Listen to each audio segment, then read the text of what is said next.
వారాహి తెలుగు అకాడమీకి స్వాగతం. ముందుగా అందరికీ నమస్కారం. ఈరోజు మనము ఛందస్సును నేర్చుకుందాం.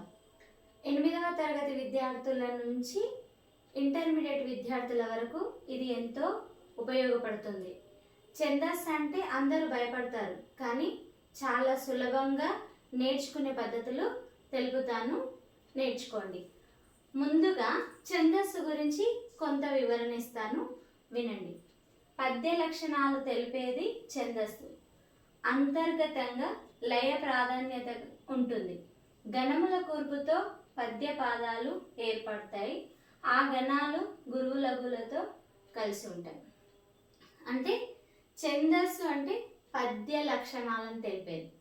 ఒక పద్యానికి ఉండే లక్షణాలను తెలిపేదే ఛందస్సు. అలాగే ఛందస్సు అనేది ఎలా ఏర్పడుతుంది అంటే లఘు గురువులతో ఏర్పడుతుంది. లఘు గురువులు అంటే ఏంటివి తెలుసుకుందాం. ముందుగా లఘువు అంటే ఒక మాత్ర కాలంలో పలకబడేది లఘువు. ఒక మాత్ర అంటే ఒక చిటిక వేసే సమయంలోనే పలికేది లఘువు. అలాగే దాన్ని ఎలా గుర్తిస్తారు? నిలువు గీతతో. ఎలా? నిలువు గీతతో గుర్తిస్తారు. ఇంగ్లీష్ లెటర్స్లో ఐ, అలా నిలువు గీతతో లఘువుని సూచించడం జరుగుతుంది. అలాగే మరి గురువు అంటే 2 మాత్రల కాలంలో తెలిపేది. అంటే 2 సార్లు చిటిక వేసే కాలంలో తెలిపేది. దాన్ని గురువు అంటారు. దాన్ని ఏ గుర్తుతో? యు లాగా ఉంటుంది. యు గుర్తుతో సూచిస్తారు. లఘువు అంటే లా అని, గురువు అంటే గాని ఇట్లా గుర్తించడం జరుగుతుంది. లఘువు అంటే నిలువు గీత, గురువు అంటే ఈ యు ఆకారంలో ఉంటుంది.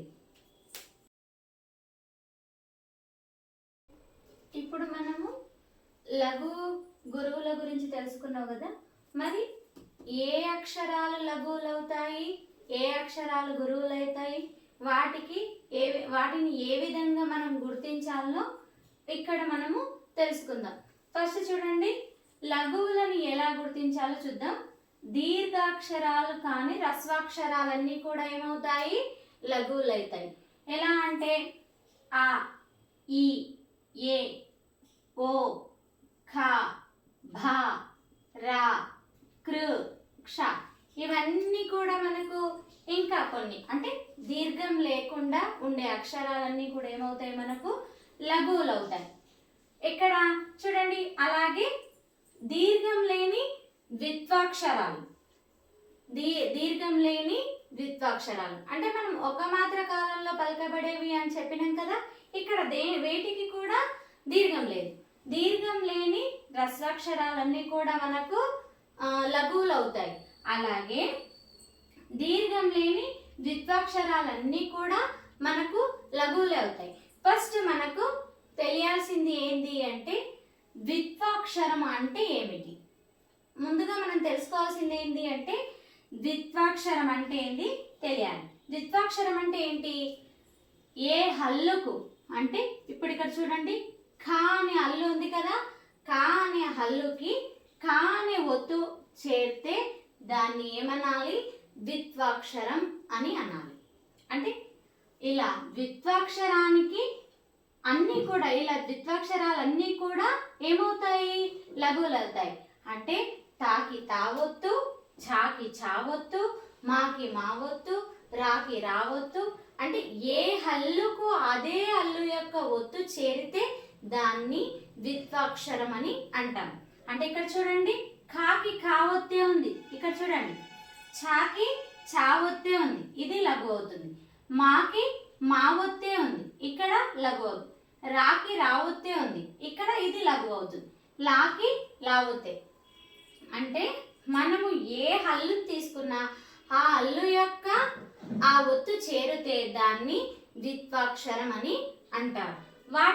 వాటన్నిటిని కూడా ఏమవుతాయో అవన్నీ కూడా ఏమవుతాయి? లఘువులు అవుతాయి. అలాగే చూడండి, దీర్ఘం లేని సంయుక్తాక్షరాలు.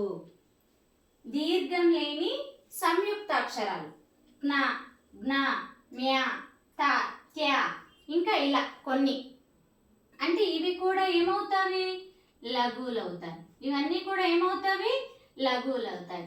అంటే మరి సంయుక్త అక్షరాలు అంటే ఏంటి, సంయుక్త అక్షరాలు అంటే ఏంటో ముందు మనం తెలుసుకోవాలి. అంటే ఒక హల్లుకి వేరే హల్లు యొక్క ఒత్తు చేరితే దానిని సంయుక్త అక్షరం అని అంటాం. అంటే ఏంటి చూడండి, ఖాకి నా ఒత్తు రావడం, ఘాకి నా ఒత్తు రావడం, మాకు యావత్తు రావడం, తాకి యావత్తు రావడం. అంటే ఇక్కడ ఉన్న హల్లు వేరు, వీటికి వచ్చిన చేరిన ఒత్తు వేరు. అంటే ఒక హల్లుకి వేరే హల్లు యొక్క ఒత్తు చేరితే దాన్ని సంయుక్తాక్షరాలు అని అంటారు. అలాంటి సంయుక్తాక్షరాలన్నీ కూడా ఏమవుతాయి, మనకు లఘువులే అవుతాయి.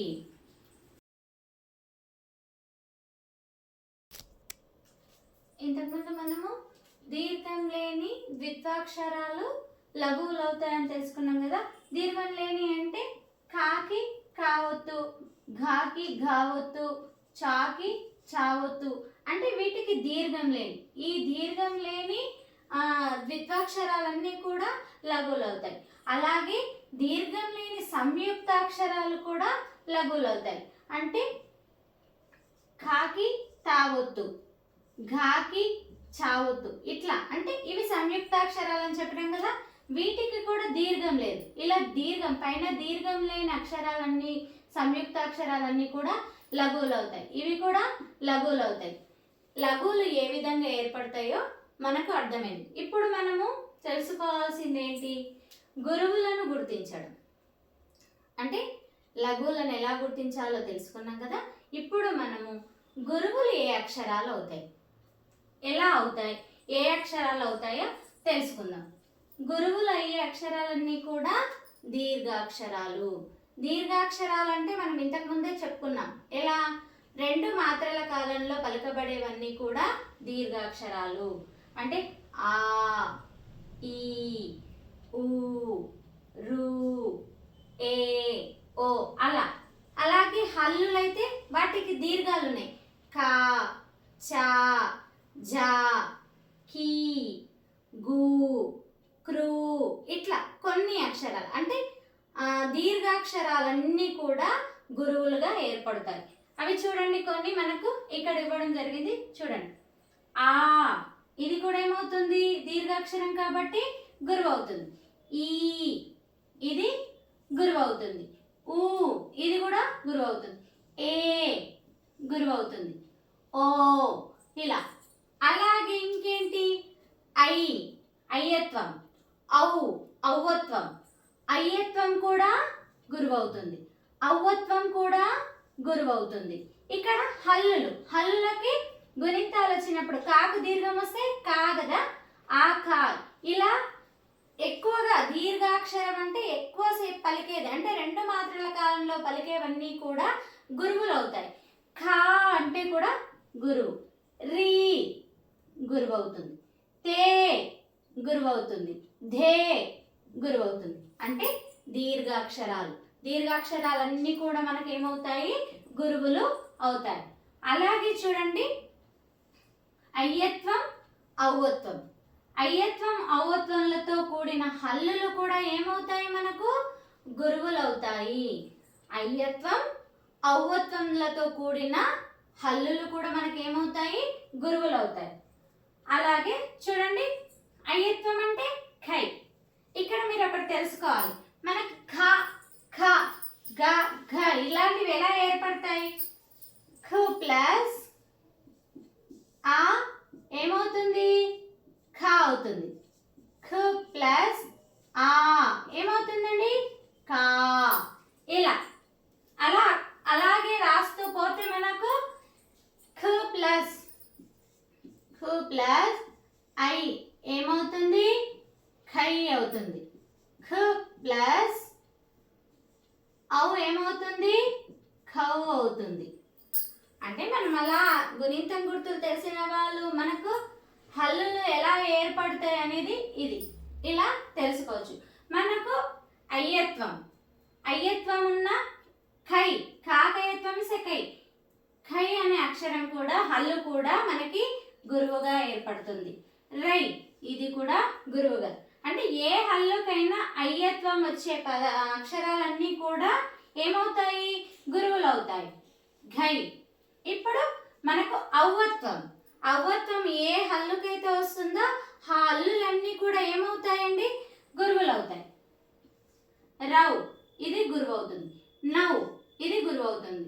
తౌ ఇలా ఇవన్నీ కూడా అయ్యత్వం ఉన్న హల్లులు, అవ్వత్వం ఉన్న హల్లులన్నీ కూడా మనకి ఏమవుతాయి? గురువులుగా అవుతాయి. అలాగే చూడండి, సున్నతో కూడిన అక్షరాలు. మిగతావేవి సున్నతో కూడినవి. సున్నా అంటే హం, చం, జం, హిం, కం, మం. అంటే మనం ఏ హల్లు పక్కలైనా మనము సున్నా పెడితే ఖా పక్కల సున్నా పెడితే ఖమ్ అవుతుంది, గా పక్కల సున్నా పెడితే గమ్ అవుతుంది. ఇలా అంటే సున్నాతో కూడిన అక్షరాలు, హల్లులు మాత్రమే కాదు అక్షరాలు. అంటే ఇక్కడ ఆ పక్కల కూడా సున్నా పెడతారు, హమ్ అవుతుంది. అలా హమ్ కూడా ఏమవుతుంది? గురువు అవుతుంది. చం కూడా ఏమవుతుంది? గురువు. జాకడ సున్నా పెడితే జం. ఇలాంటి హల్లులన్నిటికీ, ఇవన్నీ అక్షరాలకు అన్నిటికీ ఏమవుతాయి సున్నా పెడితే? అంటే ఇవి కూడా గురువులుగా ఏర్పడతాయి. మనకు దీర్ఘాక్షరాలన్నీ కూడా మనకేమవుతాయి? గురువులు అవుతాయి. అయ్యత్వం అక్షరాలు ఉన్నవన్నీ కూడా ఏమవుతాయి? గురువులు అవుతాయి. అవ్వత్వంగా ఉన్న అక్షరాలన్నీ కూడా మనకి ఏమవుతాయి? హల్లులన్నీ కూడా ఏమవుతాయండి? గురువులు అవుతాయి. సున్నాతో కూడిన అక్షరాలు ఏమవుతాయి? గురువులు అవుతాయి. హం, చం, జం, హిం, కం, మం, సం. ఇలా ఇంకా ఎన్నో అక్షరాలు. ఇవన్నీ కూడా మనకు సున్నా ఉన్న ఏ అక్షరమైనా కూడా ఏమవుతుంది? మనకి గురువుగా ఏర్పడుతుంది. మనకి ఇక్కడ గుణింతాలు వచ్చిన హల్లు అనేది ఎలా ఏర్పడుతుంది అనడానికి ఇది ఉదాహరణగా చెప్పొచ్చు. అలాగే విసర్గతో కూడిన అక్షరాలు. విసర్గ అంటే కాకాడ రెండు సున్నాలు పెడితే కహ అంటాం కదా, అలా విసర్గతో కూడిన అక్షరాలు కూడా అన్ని కూడా ఏమవుతాయి? గురువులు అవుతాయి. చూడండి, కహ ఇది గురువు అవుతుంది. గహ ఇది గురువు అవుతుంది. చహ ఇది గురువు అవుతుంది. వహ ఇలా ఇవన్నీ కూడా విసర్గతో కూడిన అక్షరాలన్నీ కూడా ఏమవుతాయండి? గురువు అవుతాయి. అలాగే చూడండి, ఇంకా పొల్లు హల్లుతో. పొల్లక్షరాలు అంటే తెలుసు కదా మనకు, ఖన్, ను ధృతం ఉంటుంది కదా, ను అనే అక్షరంతో కూడింది కన్, ఘన్, నిన్, ధిర్, విద్. ఇట్లా అంటే పొల్లో అక్షరంతో కూడింది. పొల్లో అక్షరం ఏ అక్షరం పక్కలైతే ఉంటాయో అవన్నీ కూడా మనకి ఏమవుతాయి? గురువులు అవుతాయి. ఇలా పొల్లక్షరాలు మనం ఎక్కువ దేంట్లో చూస్తాము? పద్యంలో చూస్తాము. ఇలా ఖన్, గన్, పూచన్ అలా ఉంటది కదా, అలాంటివన్నీ కూడా ఏమవుతాయి? పొల్లు అక్షరంతో ఏవైతే కూడి ఉంటాయో అవన్నీ కూడా గురువులు అవుతాయి. నిన్, ధిర్, విద్. ఇక్కడ ఇవన్నీ కూడా పొల్లక్షరాలు. పొల్లక్షరాలు ఉన్నవన్నీ కూడా ఏమవుతాయి అంటే గురువులుగా ఏర్పడతాయి. అలాగే చూడండి, ఇంకొకటి ద్విత్వాక్షరాలకు ముందున్న అక్షరాలు. ఏవైతే ద్విత్వాక్షరాలు ఉంటాయో వాటి ముందున్న అక్షరాలన్నీ కూడా ఏమవుతాయి? గురువులు అవుతాయి. మనం ఇంతకు ముందే చెప్పుకున్నాం, ద్విత్వాక్షరం అంటే ఏ హల్లుకు అదే హల్లు యొక్క ఒత్తు చేరితే దాన్ని ద్విత్వాక్షరం అని అంటారు. ఆ ద్విత్వాక్షరం ఏదైతే ఉంటుందో దానికి ముందు ఏ అక్షరం అయితే ఉంటుందో అది మనకేమవుతుంది? గురువు అవుతుంది.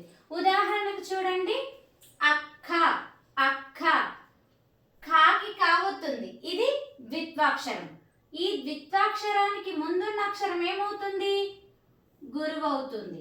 ద్విత్వాక్షరానికి ముందున్న అక్షరం ఏమవుతుంది? గురువు అవుతుంది. ఇది హా, హా ఏమవుతుంది? గురువు. ఇది ఏమవుతుంది? మనకు ద్విత్వాక్షరము దీర్ఘం లేదు కాబట్టి ఇదేమవుతుంది? లఘువు అవుతుంది. ద్విత్వాక్షరానికి ముందున్న అక్షరాలు ఏమవుతాయి? గురువులు అవుతాయి. ఇక్కడ ఇది రాకి రావవుతుంది, ఇది కూడా ద్విత్వాక్షరం. ద్విత్వాక్షరానికి ముందున్న అక్షరం ఏమవుతుంది? గురువు అవుతుంది. మరి ఇది లఘువు అవుతుంది. దీర్ఘం లేని ద్విత్వాక్షరం కాబట్టి అది ఏమవుతుంది? లఘువు అవుతుంది.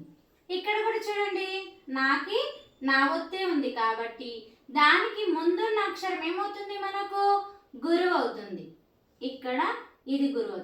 దీనికి కూడా దీర్ఘం లేదు కదా, నాకి కూడా దీర్ఘం లేదు కాబట్టి ఇక్కడ ఈ అక్షరం ఏమవుతుంది లఘువు అవుతుంది. ఇక్కడ మాకి మా అవుతుంది, ఇది కూడా ద్విత్వాక్షరమే. దీనికి ముందున్న అక్షరం ఏమవుతుంది గురువు అవుతుంది. మరి దీర్ఘం లేని ద్విత్వాక్షరం ఏమవుతుంది లఘువు అవుతుంది. చూడండి అర్థమైంది కదా. ద్విత్వాక్షరాలకు ముందున్న అక్షరాలన్నీ కూడా ఏమవుతాయి గురువులు అవుతాయి. ద్విత్వాక్షరము ఖా, ఖాకి ఖావొత్తే ఉంది, దీనికి ముందున్న అక్షరం ఏమైంది గురువైంది. రాకి రావత్తుంది, దీనికి ముందున్న అక్షరం ఏమవుతుంది గురువు అవుతుంది. మరి వీటికి దీర్ఘాలు లేవు కాబట్టి ఇవన్నీ కూడా లఘువులుగా అవుతాయి. ఇక్కడ చూడండి ఇంకొకటి సంయుక్తాక్షరాలు. సంయుక్తాక్షరాలకు ముందున్న అక్షరాలన్నీ కూడా ఏమవుతాయి గురువులు అవుతాయి. సంయుక్తాక్షరం అంటే మనం ఇంతకు ముందే తెలుసుకున్నాం. ఒక హల్లుకి వేరే హల్లు యొక్క ఒత్తు చేరితే దాన్ని ఏమనాలి సంయుక్తాక్షరం అని అనాలి. ఇక్కడ చూడండి ధాకి మా వస్తుంది, దా అనే వేరే హల్లుకి వేరే హల్లు యొక్క ఒత్తు చేరింది, మా చేరింది, ఇదేమంటారు సంయుక్తాక్షరం. సంయుక్తాక్షరానికి ముందున్న అక్షరం ఏమవుతుంది గురువు అవుతుంది. సంయుక్తాక్షరానికి ముందున్న అక్షరం ఏమవుతుంది గురువు అవుతుంది. మరి సంయుక్తాక్షరం ఏమవుతుంది, ఇది దీర్ఘం లేదు, దీని పక్కన సున్న లేదు, విసర్గ లేదు కాబట్టి ఏమవుతుంది ఇది లఘువు అవుతుంది. ఇక్కడ కూడా చూడండి ఈ సంయుక్త తా అనేది రిక్త, తా అనే అక్షరం సంయుక్తాక్షరానికి ముందున్న అక్షరము ఏమవుతుంది గురువు అవుతుంది. ఇక్కడ సంయుక్తాక్షరం దీర్ఘం లేదు, సున్నా లేదు, విసర్గ లేదు కాబట్టి ఇది ఏమవుతుంది లఘువు అవుతుంది. ఇక్కడ కూడా మనకు గురువు అవుతుంది. సంయుక్తాక్షరానికి ముందున్న అక్షరం ఏమవుతుంది గురువు అవుతుంది, ఇది లఘువు అవుతుంది. ఇక్కడ ఇది కూడా సంయుక్తాక్షరానికి ముందున్న ది అక్షరం ఏమవుతుంది గురువు అవుతుంది, ఇది సంయుక్తాక్షరం ఏమవుతుంది లఘువు అవుతుంది. ఈ విధంగా మనము లఘు గురులను ముందుగా ఎలా గుర్తించాలో, ఏ అక్షరానికి గురువుగా వస్తుంది, ఏ అక్షరం లఘువు అవుతుంది, ఈ విషయాల ముందు మనము తెలుసుకుంటే పద్యం లోపల మనకు లఘు గురువులను గుర్తించడము చాలా సులభంగా నేర్చుకోవాలి. ఛందస్సు ఏదైనా సరే ఎప్పుడైనా సరే మనము ముందుగా ఏవి లఘువులు అవుతాయి, ఏవి గురువులు అవుతాయి, విసర్గ ఉంటే గురువు అవుతుందా, మామూలు అక్షరాలు హల్లులు దీర్ఘాలు లేని హల్లులు ఉంటే లఘువులు అవుతాయా గురువులు అవుతాయా, ముందు అవి మనము తెలుసుకోవాలి. అలా తెలుసుకున్నప్పుడే మనము సులభంగా ఛందస్సు నేర్చుకోవడం జరుగుతుంది. వీటన్నిటిని ఇవన్నీ కూడా మనకు వస్తే లఘు గురులని గుర్తించడం, ఏ పద్యము ఎలా ఉంటుంది, ఏ పద్యము ఏ లక్షణాలు, ఇవన్నీ కూడా మనకు తెలుసుకోవడము సులభతరం అవుతుంది. ఇవి ముందుగా మీరు నేర్చుకోవడానికి ప్రయత్నం చేయండి.